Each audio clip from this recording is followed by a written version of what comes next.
What's cracking, everybody, and welcome to a very fishy episode 218 of the Good Kraken podcast. I'm one of your resident reviewers tonight, Ernell Pearson, alongside the man, the myth, the legend, baby. It is Good Kraken's DJ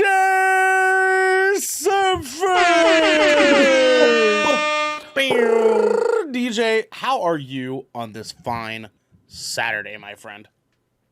You're doing good, man. Just chilling, Just having a chill Saturday. chilling. Being chilly. I gotta turn you around. You're in Devon position right now. There we go. Hey, there we go. That's better. Hey, look at me. Hey, we're good. You are looking at me. Well, DJ, so the Saturday, how's your morning going? You get a good breakfast in? No, I don't eat breakfast. What the fuck? What the fuck? No, my girlfriend's the same way. You get like the tummy aches and shit too? I don't get tummy aches. I don't have a desire to eat. It's like I don't want to put food in my mouth early in the morning. What? Like I'm sickened by the thought of food early in the morning. Wait, Garrick, do you eat breakfast? Not usually, no. I'm the only one that eats breakfast on my days off. Like I don't eat breakfast during the work week because I'm usually like I gotta fucking go. I'm going. Okay. If I will clarify, I'm usually with you on that. Like during the work week, that's fucking the breakfast. No. No, Please. please. Breakfast, is if I fucking maybe remember and I have a granola bar, I might put one of those in my face hole as I'm driving to work, right? Yep. But no, most of the time I don't really eat breakfast. On the weekends though, I do eat breakfast more often because I generally wake up a little bit later, so I'm a little bit more hungry by the time I wake up. Yeah. And my go-to weekend breakfast is I like me some wiffles. So DJ, do you like breakfast food? I like breakfast food. It's just like especially on the weekends, that's my time where I get to sleep in. So I just sleep in majority of the day. So at that point, it's not breakfast. It's fucking lunch, or I mean, brunch. Breakfast is whatever your first meal is. You know what I mean? You're breaking your fast. That's why it's called that. You know what I'm saying? I don't follow by those conventional rules. You're above the I'm above social conventions that have been established across millions of years. Okay, your mere mortal shells require breakfast, but I do not. I just don't. I don't have a desire to eat, so I just kind of skip that breakfast meal. I do like breakfast food though. Catch me at a Waffle House. You know what I mean? Baby, you know what I'm saying? Love Waffle House. But you know what I mean? I be out here on those breakfast burritos, dog. Breakfast burritos are dude, a breakfast burritos. A good breakfast taco. Ooh, goddamn, right? Potato, eggs, and cheese. And taco, See that's what I'm saying. People shit on Taco Bell breakfast. That shit actually kind of slaps. That's just Wow, fun. dude, Taco gotta Bell go for the breakfast bowls. The breakfast Taco bowls Bell, rule. I feel like man, goddamn. Taco Bell's reputation has just been just tarnished by their early years of just being garbage, but they have turned it around. They got some going Taco on. Bell is an S tier fast food spot. You can't tell me nothing. Yeah, right there with 100%. you. Man, they're carrying it, dog. If you need convincing, get a chalupa. Get a chalupa or a cheesy gordita crunch. Either one of those. Damn, son, DJ's out here on it, bro. DJ's on it, bro. But I mean, the man himself, who does also very much enjoy the bell of tacos, is our wonderful snack king, Garrick Bartholomew Eaton. Garrick, how are you on this wonderful Saturday? Good, man. Summertime, baby. Let's go. School is out. So I will be doing summer school, but summer school is a way reduced schedule. It's fucking 8:30 to 11. Sure. And it's Monday through Thursday. So I'll be working part-time through the summer. I just got a second little part-time job that'll kind of give me some supplemental income. Sure. Working on the weekends, just doing some stuff. But aside from that, I will still have a lot more free time this summer. I'm really looking forward to it. Going to be getting a lot of game time in. I don't start my new job until next weekend, so I'm gonna be gaming. Like I do have 1 week off, Hey, let's go. Good completely choice. to myself. Good choice. I lined that up perfectly, so like I can get. I was like, yep, let's start on the 3rd. So I'll have this week off. I'm gonna be playing just some video games, just chilling, getting like my yard ready for summer, all that sort of thing. And dude, and then Diablo comes out next Thursday. Let's go. Let's go. It's Like I have like Diablo my time, whole dog. I have my whole day mapped out so the Diablo 4 can be at the center of it. They're saying it's Gemini seasons, but it's actually Lilith season is what it is, baby. Let's fucking go. Hell You know yeah. what I'm saying? It's right around the corner, and we are fucking here for it. Do you also like a good breakfast, Garrick? You like a good breakfast food, if you will. What is your breakfast food of choice? You want to know what? I'm really really partial to pancakes. Oh, pancakes are Yeah, I meant for love. you, huh? Okay. Yeah, man. I love. Like I waffles are a really close second, but I love the versatility of a good pancake, man. Because like you can make pancakes out of some like non-traditional things and they still slap. Like banana pancakes, dope as fuck. Sweet potato pancakes, dope as fuck. Mm. Right? You got like things you can mix into your pancakes, right? You can get your chocolate chips in there. You can get like some caramel, do some like turtle stuff, and then like just toppings in general, dude. Like you know how you'd have to go like not to mention there are a bajillion different kinds of syrups, right? You can just you can skip syrups altogether and just go with like a little bit of whipped topping and some fruit, and that shit still smashes. Yeah. I had an awakening when the very first time that I had like American like diner hash browns. And ever since then, dude, a nice crispy on the out, golden crispy on the outside, fluffy on the inside. God, it dog. Slaps. Oh my god, dude, hash browns are just so good. It's dog. Another fucking peg for potatoes and how versatile that fucking vegetable is. Yeah, man, dude, potatoes rule. Man, they just fucking giving it, man, giving it. But we're not talking about potatoes today. Today, we're talking about mermaids wearing a 14-year-old swimsuit because this is the Good Kraken podcast, your choice for all the nerdy video game and pop media news, reviews, and discussions that you want to hear live every Tuesday at 7 p.m. and Saturdays at 12 p.m. If you're on this wave, you can head on over to our Discord channel where you can submit questions and topics to the show, get exclusive post-show content, and soon have early access episodes before they go live on podcasts and video services across the digital sea. Yarr. Thank you, gentlemen.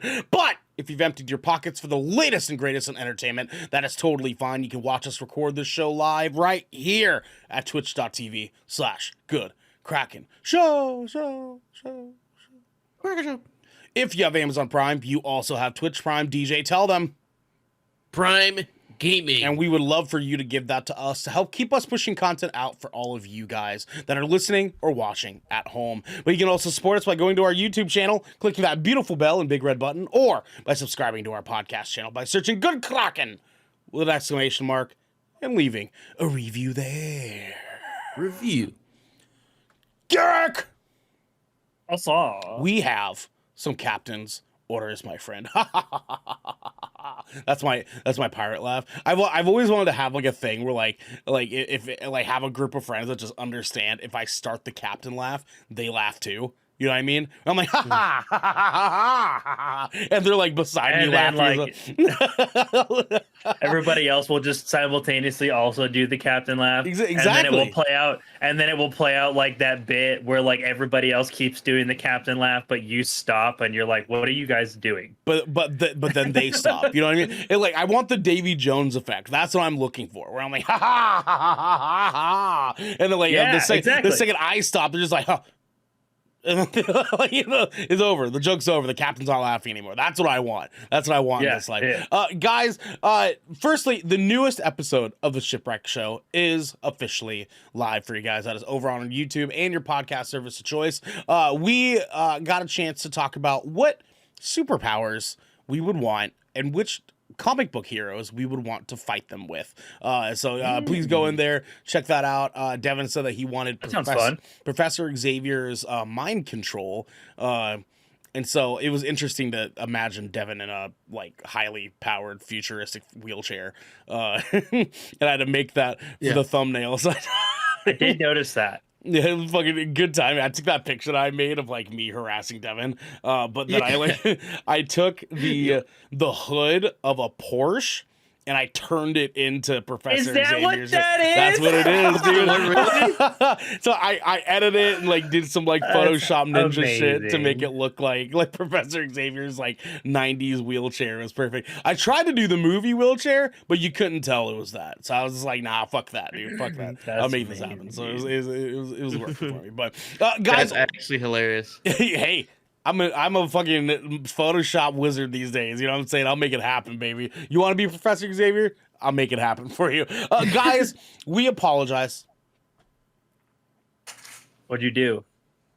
Because next month we have another weird batch of scheduling for you guys. It's not going to be quite as weird as last month, where we were switching shit around and doing this bullshit and like doing this on this day instead. But we do have a lot of days that we're not going to be doing content because June just so happens to be action fucking packed with movies specifically, games, movies, as well as some games that we're like needing to commit to. So to balance those things out, we have a couple days next week or the next month where we're not going to do Shipwreck Show, where we have Summer Games Fest on like the 8th. So we're going to be doing that and then like seeing a movie after that. So please bear with us. Again, our wonderful Garrick Bartholomew Eaton puts this weekly schedule up every week in our Discord. You can check it out there. At the end of all of our episodes, we give you guys a rundown for what the rest of our week looks like. So please just stay tight. Devin, stop subscribing. You don't need to do that. You literally don't need to do that. We love you. We love you. You're literally you're just taking money from yourself and giving less of it back to you. Hey, tax loophole. I mean, I guess that's literally what he just did is what Jeff Bezos does at like the $1 million level. That's all he does. He's like, oh, I don't want to pay taxes on this. I'll just donate it to my own company, a charity that I own. We'll just do it that way. It's from Amazon. You know? Okay, I got you, Devin. I got you. Got that free subscription. We love you, dog. We love you. DJ, please tell the people at home what we're doing next.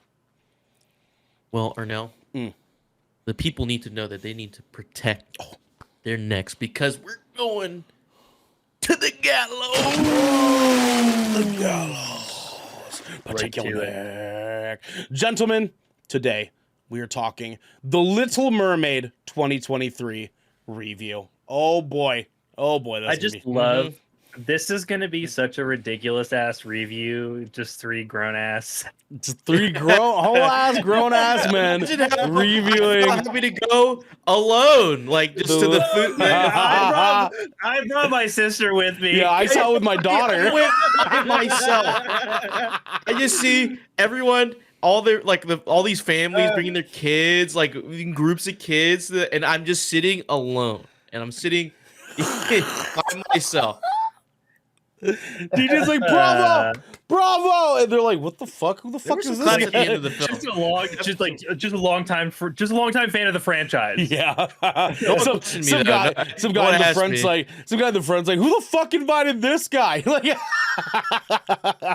and DJ's like, fuck you, Xander.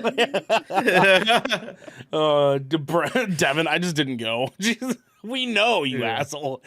Lurking in the corner. Yeah, you're right. DJ's like in the darkness, like Aragorn with like a pipe. Just like beating. What's fucked up was I took the middle seat, like the middle in the middle row. So like the middle seat. Bro, I literally took top row in the fucking corner. Yeah. I wanted the best viewing experience. I'm pretty sure I ruined some families' like seating arrangements because of that. You did. You fucked it up for them. Oh, that's amazing. Oh boy, dude. The Little Mermaid synopsis here. The youngest of King Triton's daughters, Ariel, is a beautiful and spirited young mermaid with a thirst for adventure. Longing to find out more about the world beyond the sea, Ariel visits the surface and falls for the dashing Prince Eric. Following her heart, she makes a deal with the evil sea witch Ursula to experience life on land. Released May 26th, 2023. Directed by Rob Marshall with a budget of $200 million and a box office so far of $38 million worldwide. So they're on track. They're on track. Already making almost a quarter of their budget. A runtime of 2 hours and 15 minutes. Jesus Christ. The Bechdel test is a measure of the representation of women in film and other fiction. The test asks whether a work features at least two women who talk to each other about something other than a man for more than 1 minute of screen time. Does actually The Little Mermaid, excuse me, I didn't edit that part, pass the Bechdel test? The answer is yes. Gentlemen, Yes. there is the scene where Ariel's talking with her Surprisingly sisters, and yes, surprisingly so, they made it fucking happen. No talk about a man at all. I mean, they talk about multiple men because they're just talking about humans, but you get the point. Devin, I hate that they use thirst in that synopsis. Water. Gentlemen, some fun facts for you guys about The Little Mermaid. Singer Lizzo auditioned and campaigned for the role of Ursula. She even dressed like Ursula and sang Poor Unfortunate Souls on her Instagram page, but ultimately, Melissa McCarthy got the role. Later, Lizzo and McCarthy met at an event and they discussed the audition. Not knowing Lizzo auditioned, her response to Lizzo was, "Why the hell did I get the part?" I kind of like the idea. Lizzo would have killed it. Of a Lizzo I feel like Ursula, Lizzo would have killed it. Yeah. Yeah, absolutely, man. I mean, like, Melissa McCarthy did okay, which we'll get into here pretty soon. But Lizzo would have been tight. That would have been a tight addition to having that, because she would have, oh my God, that song would have been so good. Anyways, Halle Bailey joked that when she recreated the famous hair flip scene where Ariel swims to the surface and flips her hair after her human transformation, you know, the epic... The flip, you know, the classic. you know the one. It's a classic. She nearly broke her neck because her wig was so heavy. Jesus Christ. I bet imagine. I bet she wasn't comfortable to do. Not at all. No, there's a lot of hair. Not There's a lot of hair going on there. Ariel Especially has... on multiple takes. Oh, yeah, for fucking sure, right? Ariel was drawn as white in the original Disney movie. In this movie, she's played by the black Halle Bailey. However, Bailey's acting and singing chops were much more important than having the same skin tone as the animated Ariel, and they were so impressive that she got the part.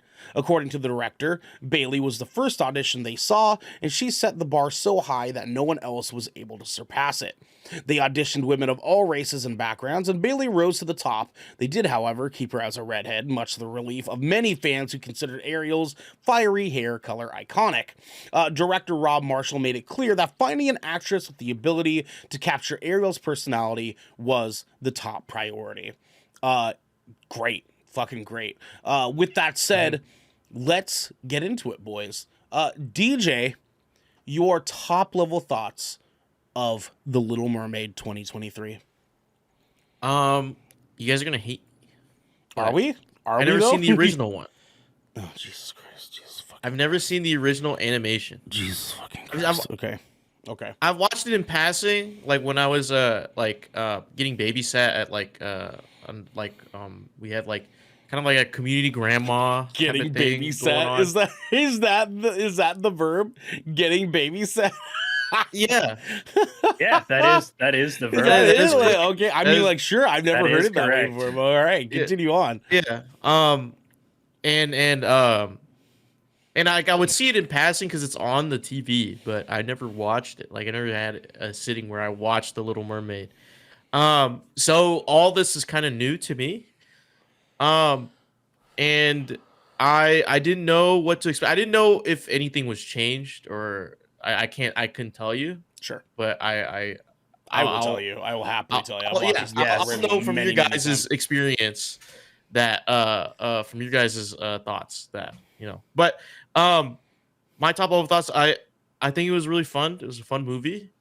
I thoroughly enjoyed it. There wasn't like the only I was tired because like I was like only on 4 hours of sleep, so like I was like, oh man, when is this movie gonna end? I did have that moment for like a couple times, but then it brings me back in with like another song or another moment of a moment of action.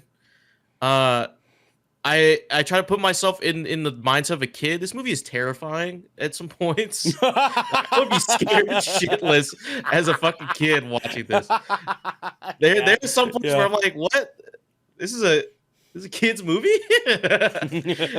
um, and it also made me think, it made me realize, like, how did any of our parents who took us to see some of these movies not understand the lessons for the parents? Yeah. Like, how do you miss that? Yeah. That's like a core part of the story, and you missed it. Just I wonder how many parents just misinterpreted the lesson that was supposed to be here. Like, Mom, what the fuck, dude? You know what I mean? Yeah. Like, how did you not get what was supposed to happen here? God damn, dog. You know what I'm saying? Like, I'm not supposed to get it because I'm a child, but you are actively watching the movie. You understand all the big words. So, but yeah, it was a fun movie. I enjoyed it. Okay. All right, man. Garrick, your top level thoughts of The Little Mermaid 2023. All right, buckle up. Here we go. Okay, so first off, I'm going to start off by saying I have seen The Little Mermaid a lot. And there is a very good reason I brought my sister with me, because she is the reason I have seen that movie a lot. It is her favorite Disney film, bar none, hands down. She has watched all of the animated ones front to back 1,000 times. So it's just like, I need her there as a point of reference, and I want her there to have her thoughts and feelings about the film. And I will tell you guys immediately that, like, as the credits rolled, the first things out of her mouth were, I really like that. And I couldn't help but agree. There were some things about it that I had some issues with. So I will start by saying that the original Little Mermaid 1989 release is 90 minutes, and it should have stayed 90 minutes. I don't know how. It's supposed to be short. Yeah. So, like, DJ, when you said you were like, oh my God, when is this movie going to end? I felt that way. Like, there was at least 3 times where I was just like, what the? Let's pick it up a little bit. It somehow collected like 45 minutes of extra bloat that it just didn't need. And a lot of that comes at like some of those opening or transitionary scenes where they use a lot of those longer, prettier shots. And it comes also in the form of, I believe, 2 songs that were not in the original film. Yes.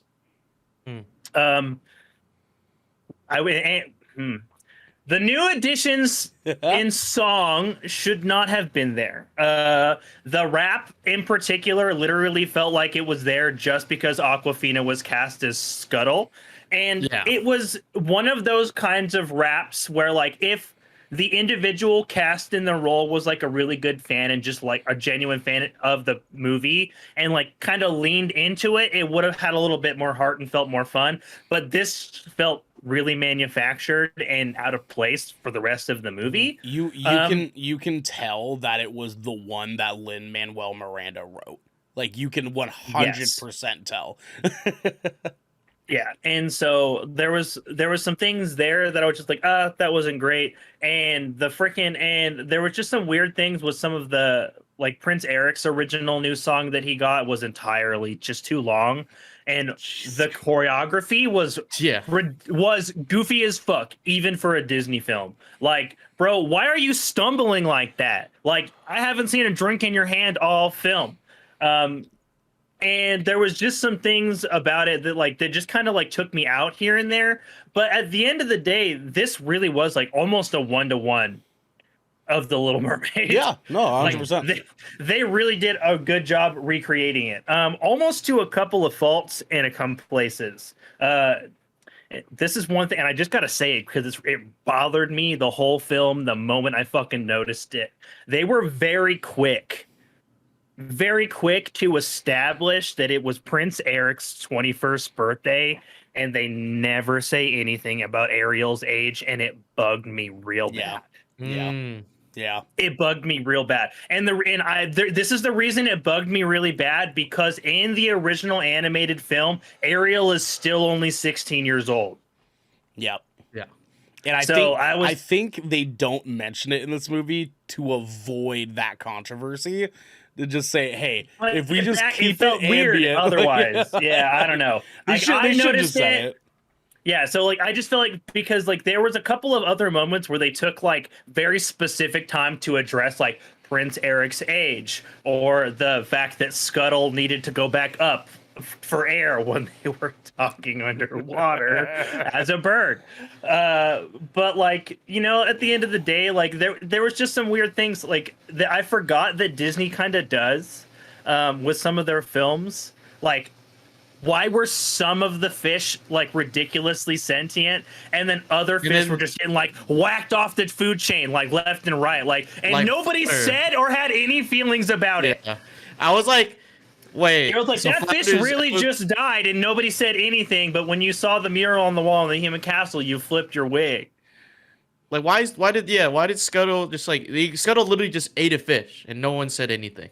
You're like, no, that could have been somebody's friend, family. Nobody's gonna address that. All right, circle of life. Okay. Like, I needed a snack, and they're like, dude, that was James. What the fuck's wrong with you? Like, nothing of that sort. Yeah, it's so like it was just one of those, and like it just felt oddly and I know there's like other Disney movies that do this, but like it just felt oddly prevalent here for some reason, and I think it was the way that some of the characters were designed and some of the animals weren't. Like some of the CGI choices for the sentient animals felt just like they humanized them just enough to be like, you look so much like a crab, but also not at all like a crab. And it's weird because like I couldn't help but notice like every time we got to like the real CGI heavies, and I think it's just Disney's new CGI live action art direction in general. I've kind of felt this way. Like the longer you look at it, the more comfortable you get with it. But at the beginning of the film, you're always just like, how does this look so much like the ocean, but nothing at all like the ocean at the same time? Like all the pieces were there. Everything looked like how the ocean should look, but it just looked a little, not uncanny valley even, just like a little And you're just like, this looks a little funny. But then like 45 minutes into the film, you're just like, okay, this is just the way things look and you're used to it. Mm-hmm. But like the movie has to like, it almost needs time to get you into it. Which is a shame because I feel like it takes away from like the Disney magic aspect of the film. But the positives, I thought this movie was really, really beautifully cast, like amazingly cast. Loved Awkwafina's Scuttle. She does the harebrained like thing really well.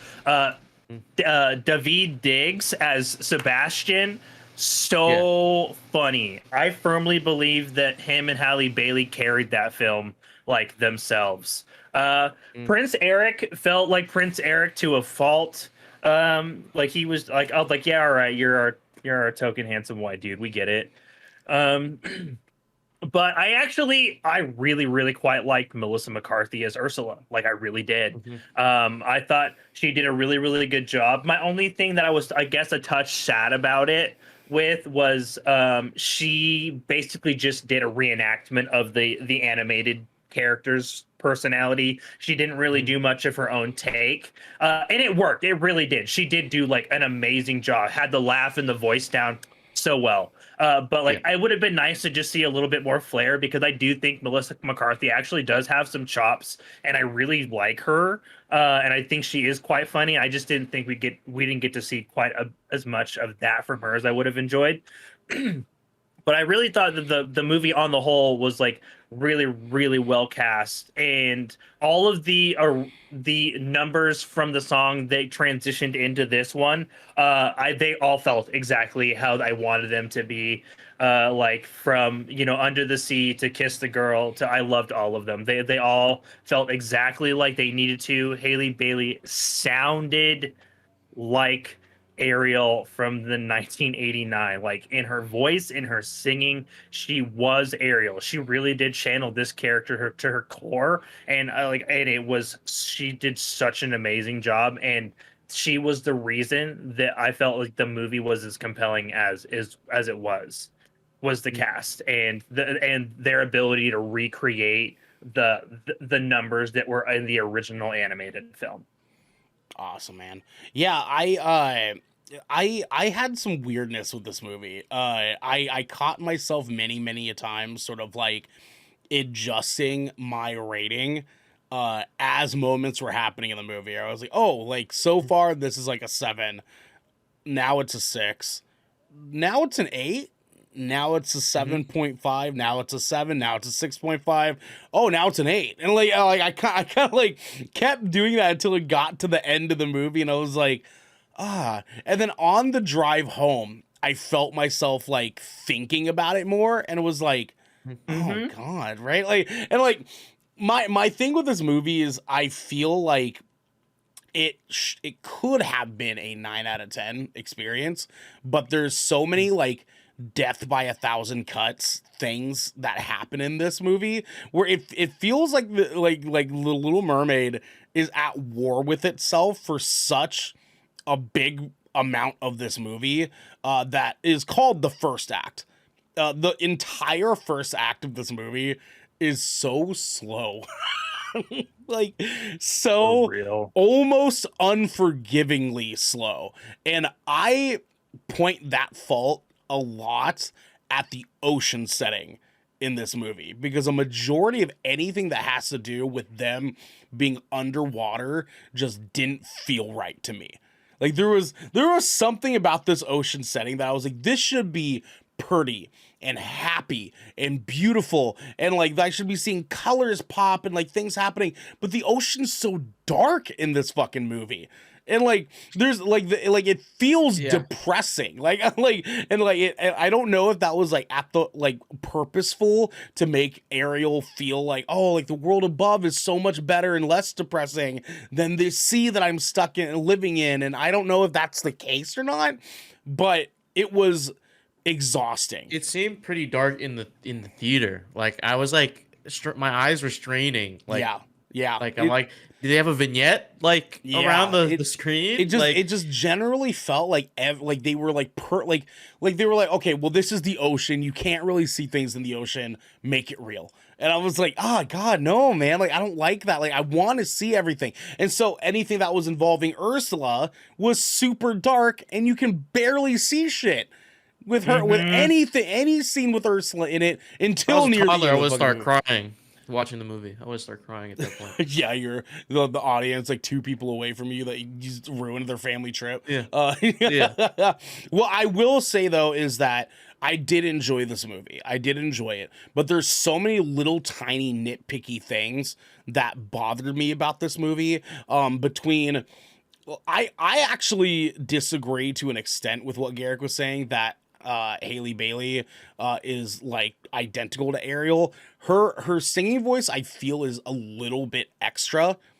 Like she comes into the songs like trying to put a little extra spice to it, and it feels not quite as authentic as I want it to. It doesn't feel Disney the way that I want it to. She is an incredibly good singer, and you can tell that she's an incredibly good singer, but her natural vibrato brings this sort of like R&B thing to it that I was hoping to not have in these songs, because Disney music is like one of my favorite things ever. Like I love Disney movies because I want to be invested into the musical side that they put into it. Unfortunately, that means that I have to do with a lot of Lin-Manuel Miranda stuff, which he killed in Kanto. But a lot of like other movies that he kind of like does like a song, like helps with some of the score in some of them, you can tell. And like it bothers me a little bit. The on the other side of that though, the 2 songs that they add in this movie, technically 3, right? Because I think Prince Eric's isn't in the original. Is it? No, it is. His is he has one that is and one that isn't. Okay. Yeah, the one that is not. Then there's the Scuttle rap, and then there is Ariel's like monologue, like internal voice song. Those are the new ones. Ariel's, you leaving, baby? Okay, I love you. Be quick. Come here.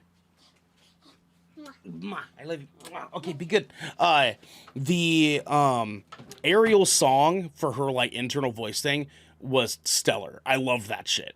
That one was the fucking best edition. It was dope, dude. I really, really like that song. The Scuttle one, I can't decide if I liked or fucking hated it. Like I can't decide. it's like there was some things about it I was like, ooh, that was kind of cool. But I hard pass on that. Aquafina as Scuttle, generally speaking, I was a little bit weird about. Like when she's not being over the top, I was cool with it. When she was being authentically like Aquafina as her like person that she plays as, it was a little bit too much for me. Sebastian, Ariel, and Ursula steal the fucking show in this movie. They are incredible. I felt like such a fucking kid anytime Sebastian was on screen. I love that fucking character in this movie. He is gold. Daveed Diggs as Sebastian was fucking 100%, dude. Like, it was so fucking good. And his take on Sebastian's like Caribbean crustacean. That dude is so good. His like little mumble, his little like monologues and shit. I was cracking up at each little one. Yeah, loved it. He did so good. His take on like Sebastian's like like voice and like how he spoke from the original was fucking perfection. He was so goofy, so much fun. The entirety of Kiss the Girl was amazing. I love that scene in this movie. That's when I started feeling like when they get into the second act and she's at the castle and she's doing stuff with Prince Eric and she's on land or whatever, that's when the movie started to pick up for me. And I was like, okay, cool. Like, now we're here. I feel invested in this now because I'm now invested into this love story, right? And Sebastian's involvement in that, going into like Kiss the Girl, and like that scene was fucking hilarious. They're over the top Disney dancing shit that they did in the scene where like we're now at like, instead of at like a European like castle thing in the original movie, we're in this like Caribbean island setting that just so happens to have like a British like a British like takeover that happened on this Caribbean island. I don't fucking know. That's what it feels like, Brad. You're like, where the fuck are we? I have no clue where this movie is set, but I'm here for it. Suspense of disbelief. The ocean. Yeah, exactly. It's an island in the Atlantic Sea, I guess. I don't fucking know, man. But they they do such a good job at this movie from the second act up to the end of the movie. Melissa McCarthy as Ursula was great because I think she stayed with the path of Pat Stay's take on Ursula. I actually am someone that doesn't like Melissa McCarthy a whole lot. Her roles are super 50-50 for me. Like some of her stuff is really, really great. Some of her stuff I'm like, fucking hate that. Don't want that to happen again. But her take on Ursula, because she's sort of like just leaned into the original Ursula's personality and like vibes and energy, generally speaking, it worked for me. As a matter of fact, when she first got on screen, I was like, oh no, Ursula's hot. And I was just like, more enthralled with like how like strangely attractive Ursula was in this. for me. But for Ariel'S standards, yeah, by Ariel'S standards, I was like, ooh, thick goth mommy. Okay, I'll actually come clean with y'all, and I'll I kind of have a thing, like a touch of a thing for Melissa McCarthy. I won't lie. She's cute. Like there is just something about her, and I think she's just oddly funny. Like I do think she's attractive. Devin, like I'll own it. Like I'll own it. Devin, I mean, you know what I'm saying, like. Oh, what's up, Ursula? I got these pills, bro. Like, you trying to sing, bro? I'm gonna make you sing, girl. No, hey, I can be King Triton too, though. You know what I'm saying? You know what I'm saying? I'm Walmart Poseidon, bro. What's up? Like, Walmart Aquaman's out here, bro. What's happening, dog? Ursula was a lot of fun. Just everything about her was just dark. The setting was so fucking. Even at the ending part, which I don't want to ruin for anybody, even that was dark as fuck. I couldn't see Ursula in any of that. I'm glad they stretched that scene out so there was at least more of it for us to not see. Right. It was almost too dark. Like, you're gonna need to like rewatch this one at home with like all the curtains closed at night with like the brightness on your TV like turned up a little, turn the fuck up, because it's like everything with Ursula is so goddamn dark, man. Like and like I would have appreciated to see a little bit more of what she was doing, but they rely so much on the colors of the stuff that she's touching to like carry what you can see in front of you, and like her tentacles like kind of glowing and shit. It's just man, what a bummer, dude. The Under the Sea song is the one that bothered me the most. Now here's why, okay? And this is gonna be, like I said, it's super nitpicky. It's super, and I understand that. I think we have the same qualm, so I'm really interested. I understand it's super nitpicky. Sebastian, fucking wonderful. He kills David kills this fucking song, right? They're doing the song. He's doing Under the fucking Sea. All the fish are everywhere. Ariel's dancing with them and shit. And then in the chorus, he says, "Under the sea, under the sea," and then the fish say "under the sea," right? In the original song, in this, Ariel does it, and it's because wrong. The fish don't fucking talk. They don't talk in this. Because they're weirdly picky about the fish. Just let them fuck. I would have loved it if they just all fucking needed sang. A chorus of fish. I needed the fish to all be like, Thank "Under you. the sea," and they're all chanting and singing with them.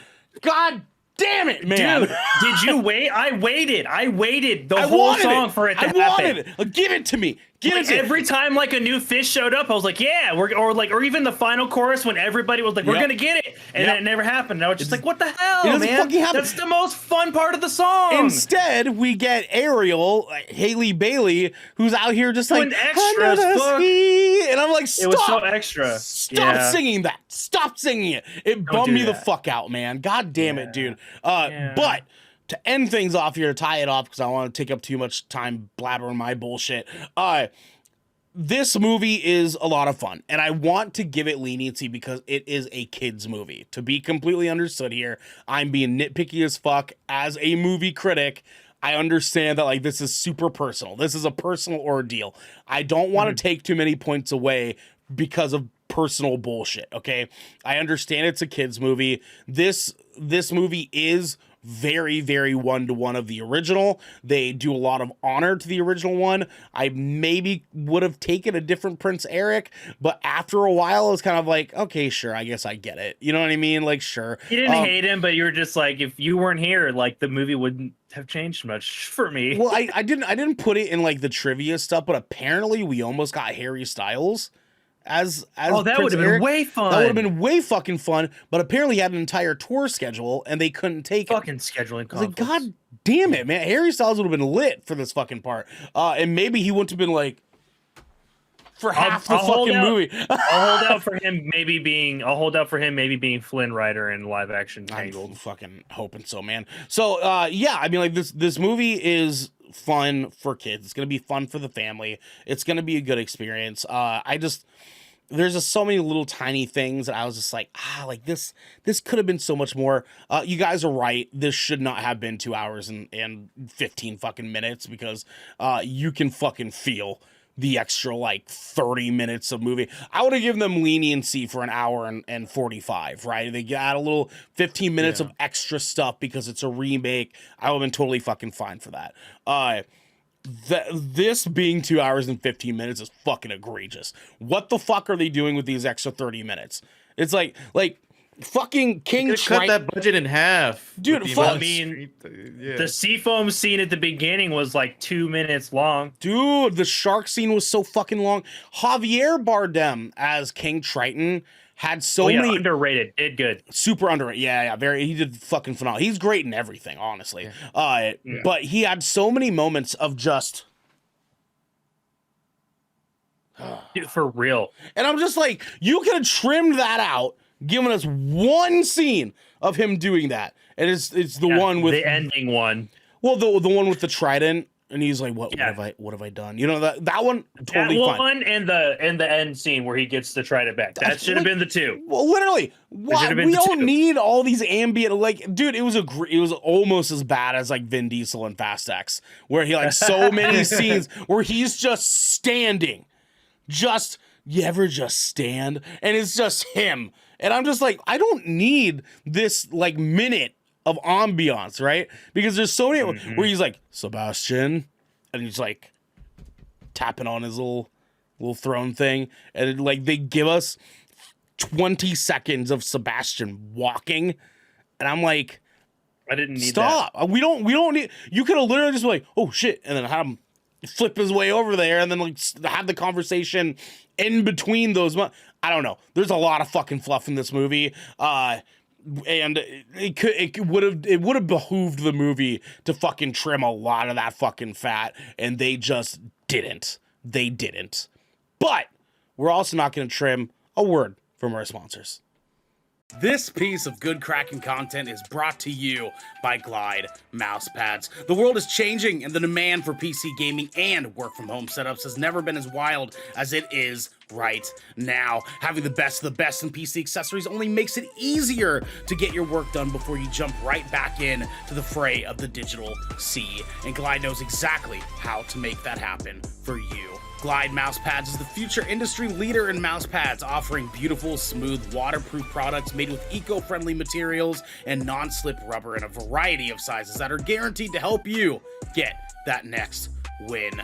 I've got one of these bad boys in my office at work. I've got one here at my desk right now. Devin's got one. Xander's got one. This bad boy is silky smooth, silkier and smoothier than even the silkiest of smoothies or soy milk or what have you. You can go to glidemousepads.com right now and use code Kraken for 15% off the Founders Edition mousepad in every size available. Again, that's code KRAKEN Kraken for 15% off any Founders Edition mousepad today. Our next sponsor is Rogue Energy. Late nights are pretty much commonplace for all content creators, and anyone here at GK can attest that late nights are kind of our only nights.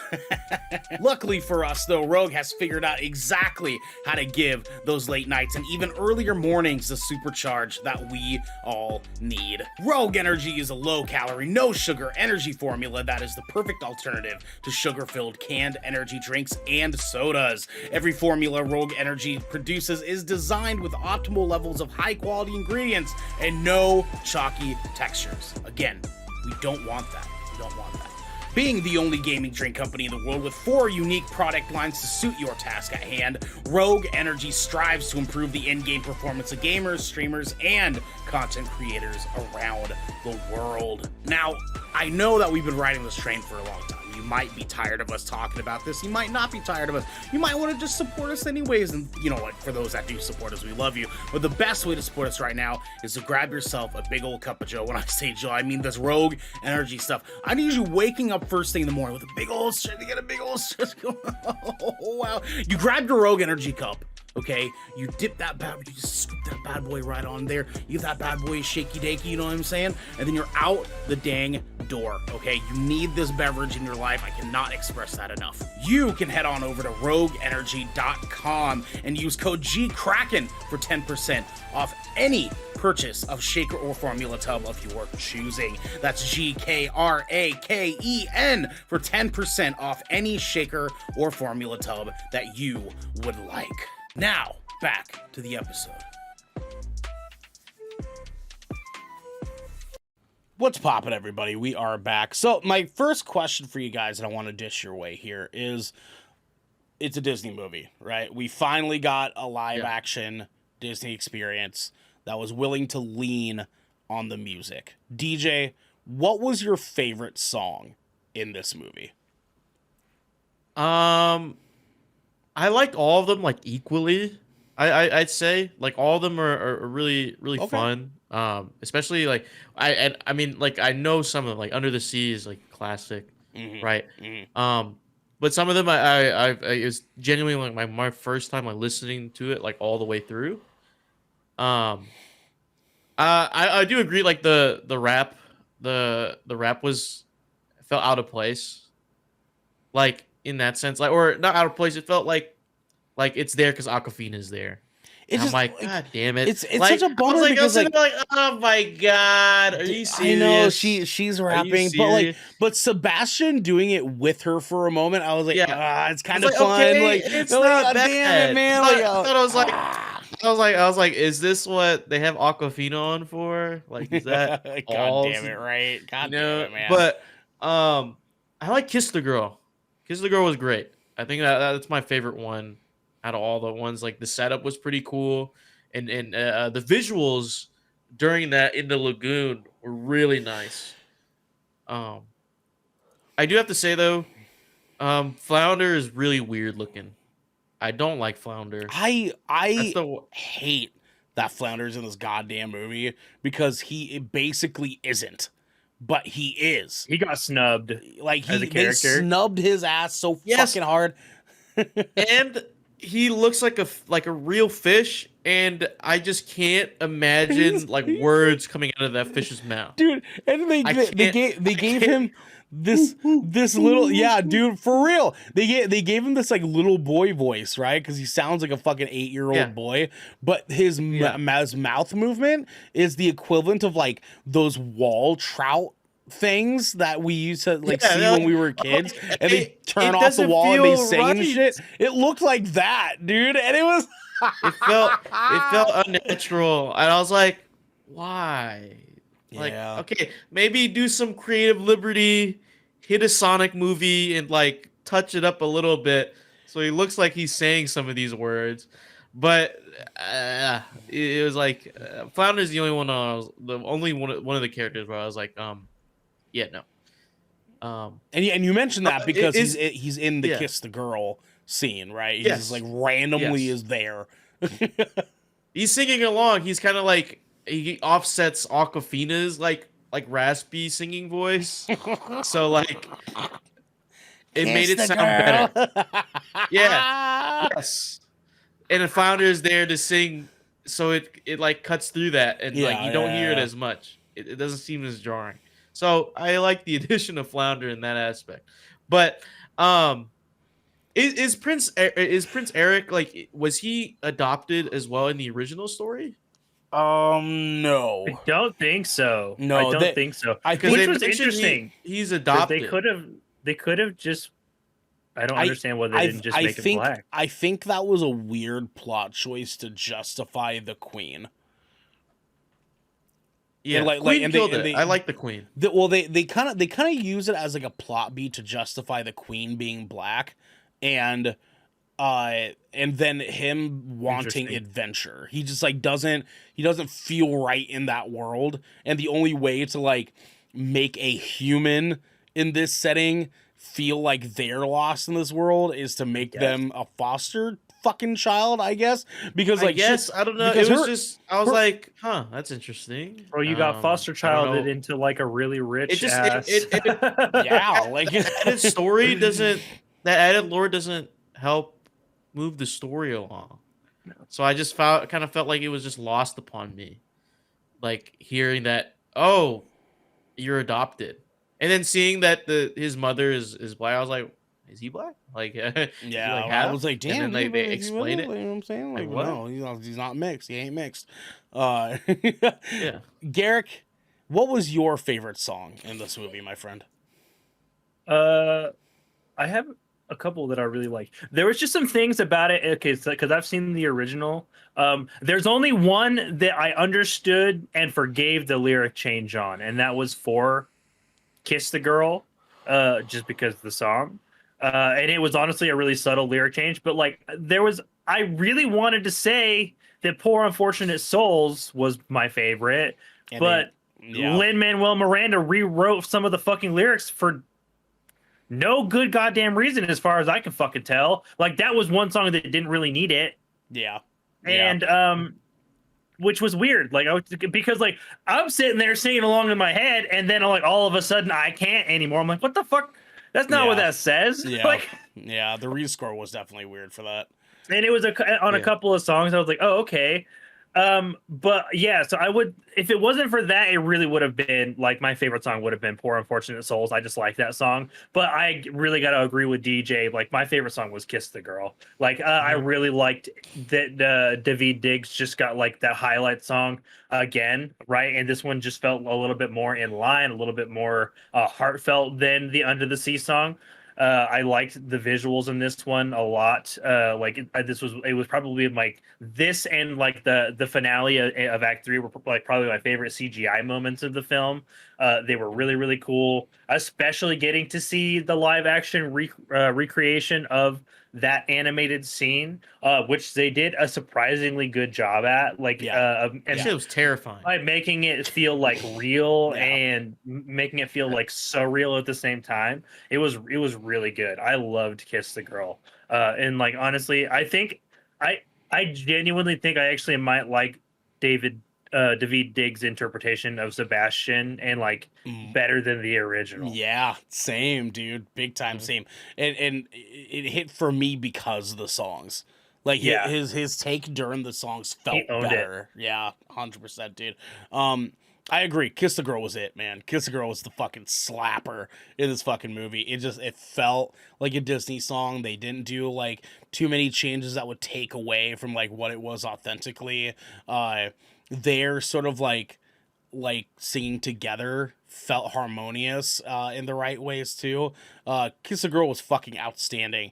I do have to say this movie kind of made me hate the Part of Your World song in this version, because they ride that melody real hard in this. Yeah, they do. Dude, like that melody it shows up like 4 times in so this many movie. times. Like, Jesus Christ. And like the worst one, I'll give this to you, Garrett, here in a second. The worst one for me was actually the classic hair flip one. Because she's like behind the rock and she's looking at them. She's like, and she starts saying it like angry. And then just like the way she's like, it felt sinister. I was like, what the fuck is going on here? Dude. And then the hair flip, because the hair flip in the original is at the end of her first singing the song. Right? Like in the original movie, she's singing at the very end. She goes up to the surface, goes on the rock, and she's like, and like all the waves come slashing. I'm like, fuck yeah, dude. Like, this is a great goddamn song. They wait like until the end of the first act. They separated them from each other. We're like, she sings the original song, never goes to the surface. They reprise the song. Yeah. And what the fuck, man? And so when she goes to the rock to actually do the hair flip in this, she's like doing it in this way, like climbing the rock and shit, in this way that makes her feel like she's angry or like villainous, and she's like got this look on her face, is like she's hitting. She's heard the breakdown. You know what I mean? Like her first take after the fucking hair flip scene, and like they just kept that take. Like she was just annoyed by something else, like, and then like dude, for they real. just kept it. Like it is nothing about the remove background. I don't need to do that. Everything about this hair flip scene just didn't feel right to me.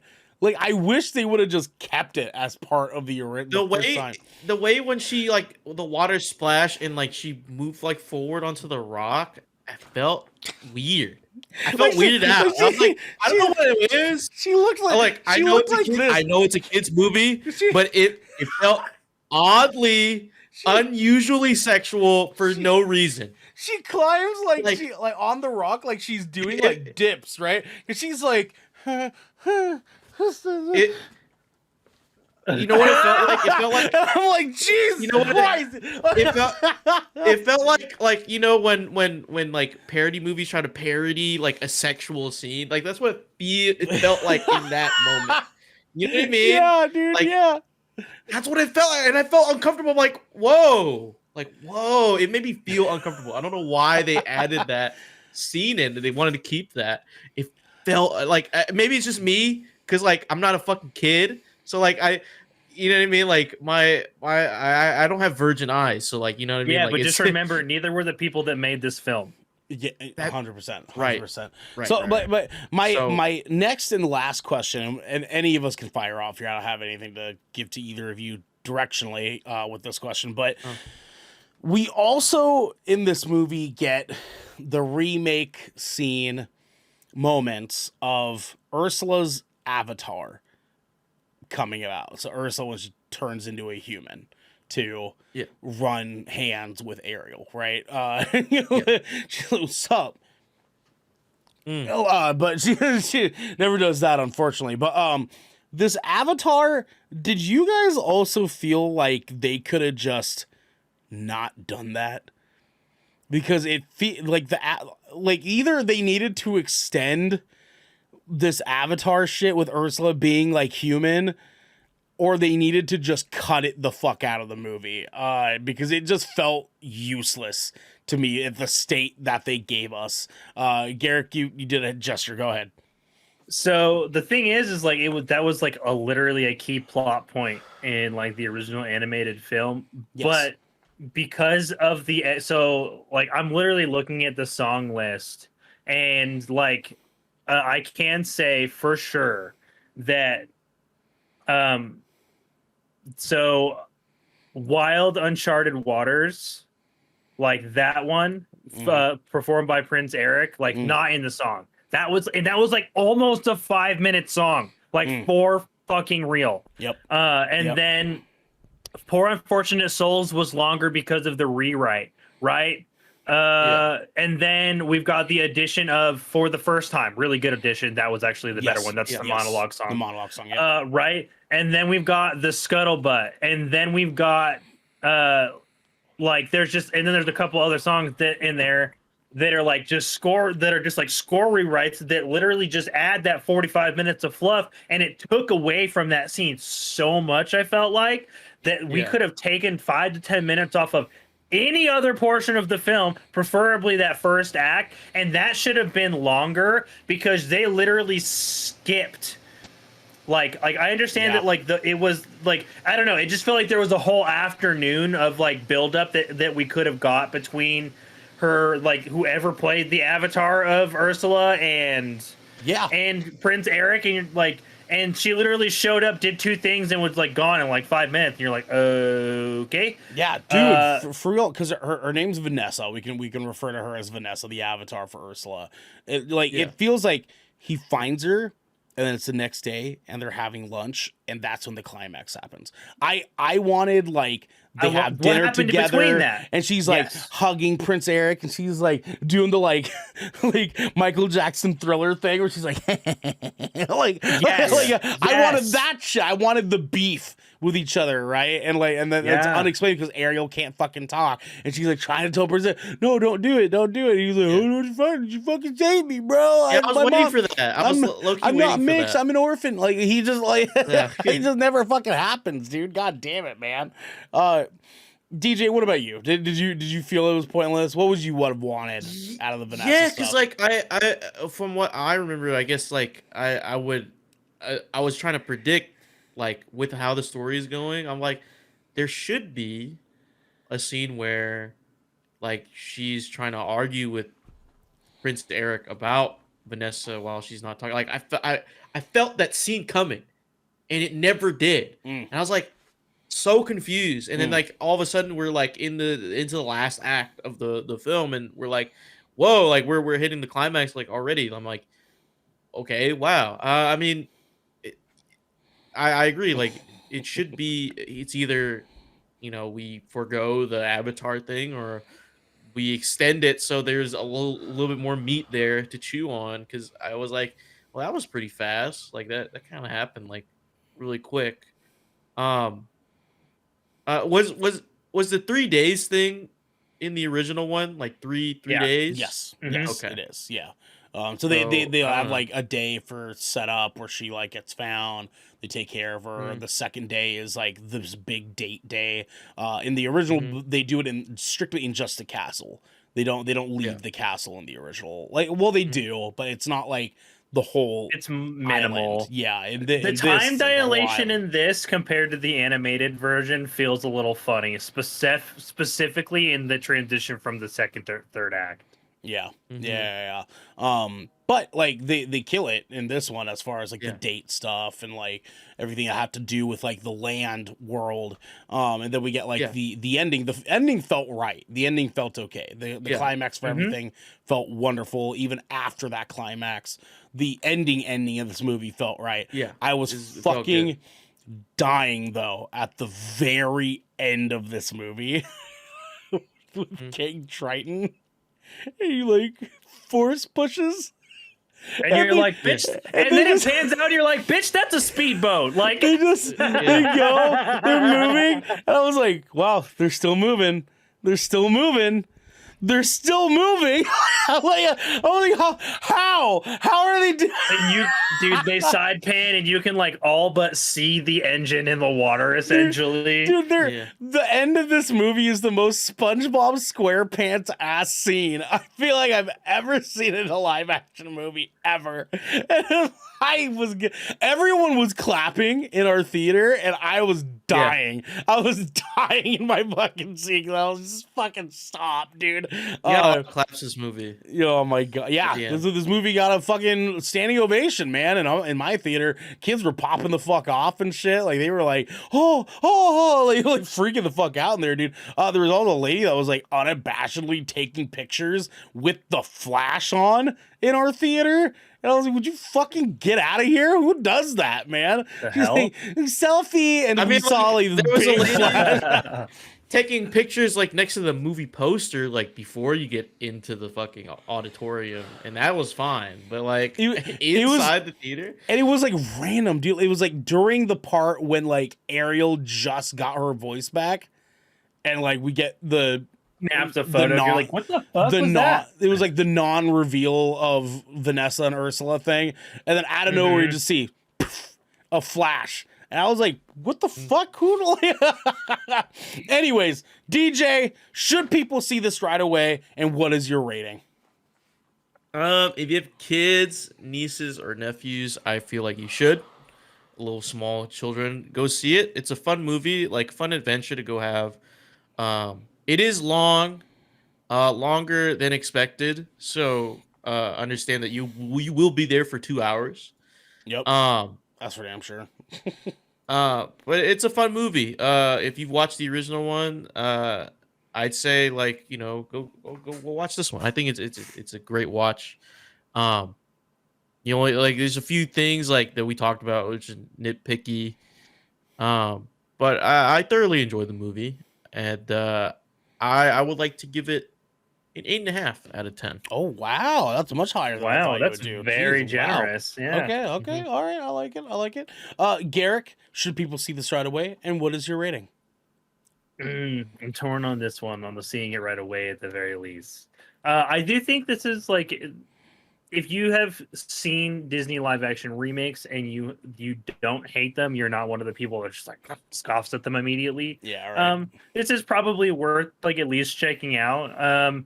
But I would say like this is undoubtedly going to go to Disney Plus in 90 days. Like it just will. Yeah. If you have some kids at home that are just diehard, like they love The Little Mermaid, you should absolutely go take them to them. If you want to catch this movie just as a Disney fan, go ahead. And I would really like wait until it's okay to watch this one at home. It really would be okay to watch this one at home. It's like it's not going to like dampen your experience too much. Like to see it at home versus the big screen. Yeah, exactly. Yeah. And you'll have a little bit more control over your viewing experience because there is some scenes in this film that are just so fucking dark that it's so hard to see. And I will say I did enjoy it though. I would feel this is a little bit above what some of the other Disney live actions have done recently. I like this one a little bit more than some of the other ones. I'm gonna give this one a 7.5. All right, I like it.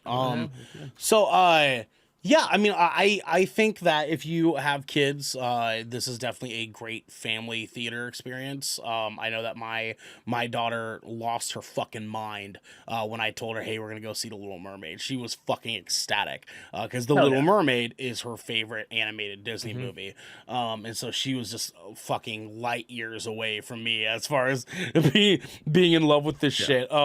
She had a great time. I have no doubt that if you have kids, especially a little girl, they will also also have a very, very good time with this movie.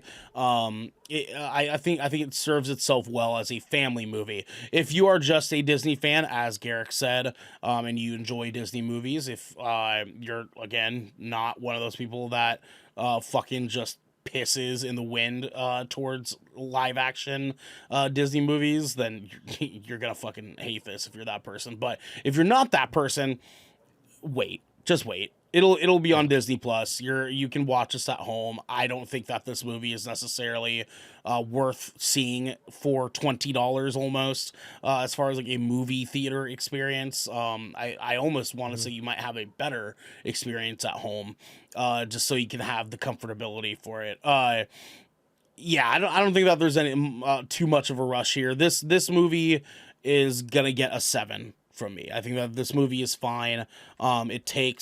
It doesn't take itself too seriously. This is a Disney movie. You have to kind of suspend some disbelief here. It was made for kids. Give it some leniency because it's made for kids. If this was a movie, it'd be a 6 any day of the week for me. But I give it a little bit of extra space because that in 8 for us.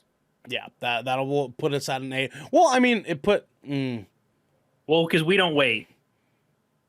Well, because we do round up usually, but 7.6. It's 7.6, so I mean, it could be.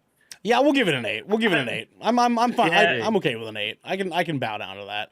Yeah, but because we don't. It's pretty rare that we wait our stuff. We and I don't necessarily hate this movie. It just had a lot of things. We like to look on the brighter side of content. That's just us as content creators. If y'all don't like that, fuck you. Yeah, I mean, like, this was fun. I enjoyed it. There was just a lot of little things I was kind of like, you know what I mean? Yeah. But like, dude, if it's anything, Sebastian alone deserves an 8. Yeah. So like, I'm totally okay with bowing down to this being an 8. So that is it for you guys at home. Officially, a GK 8 shells out of 10. This will be getting for you guys. We'll just call them shells from now on. We'll I like that. Seashells. 8 seashells. There we go. Guys, let's talk our schedule for next week. So on Tuesday, we have another Good Kraken podcast at 7 p.m. Pacific time, 10 p.m. Eastern time, where we're going to be doing a quick update on our Fantasy Critic 2023. Kind of give you guys a rundown on who's kicking ass. Spoiler alert, Devin's fucking owning all of us. But we'll also talk about who's doing the worst, who's got some good picks, what picks we might want to pick up, soon, things like that. And we'll kind of go from there, kind of give you guys an update. On Thursday, we are not doing Shipwreck Show. So that's the start of our weird month that we were telling you guys about earlier. We are not doing that because we need to be going and seeing a movie and have some time to get ourselves set up for Diablo 4, which on Friday for Splash Damage, our multiplayer gameplay stream, that's it, baby. We're playing Diablo 4. Bang, bang, bang, bang. Let's fucking go, dog. It is time. It is Lilith season. We are out here ready for it. It's been years since we got a new Diablo, not that Diablo mobile shit. God damn, it's been a long time, and I'm fucking ready for it, and we hope you guys at home are too. We will have a full party, so unfortunately you guys won't be able to jump in and play with us, but we are here to give you guys a good look at Diablo 4, in case you've been thinking about buying it and you're hesitant. We'll give you guys the scoop on it. But the next day, Saturday, at 12 p.m. Pacific time, 3 p.m. Eastern time, we are doing our official review of Spider-Man Across the Spider-Verse. And last night we got a trailer for it, and I was fucking hyped. I'm going into this one trailer free. Yeah, me too. I haven't seen a single trailer. Oh shit, dude! I'm excited as fuck. I'm not gonna ruin anything for you. Into the Spider-Verse is my favorite Spider-Man film, hands down. It's gonna be goofy, man. There's some shit, dude. Miles says the N-word. in this movie. No, Says the N-word. They gave him one. They gave him one. And I was like, let's fucking go, dude. Give me Miles, bro. I'm so here for it. Guys, please let us know your thoughts on The Little Mermaid 2023. Let us know if you think people should see it right away. Let us know if you hated it. And let us know why Ariel shouldn't have been singing on Under the Sea and all the fish that should have instead. Let us know on Discord. Let us know on Twitter. We want to hear from you guys. In the meantime, this has been the Good Kraken Podcast, your choice for all the nerdy video game and pop media news, reviews, and discussions that you wanted to hear, live every Tuesday at 7 p.m. and Saturdays at 12 p.m. right here at twitch.tv/Good Kraken Show.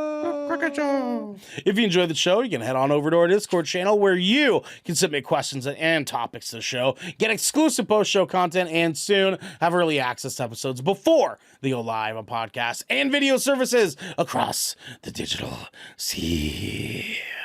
Yeah.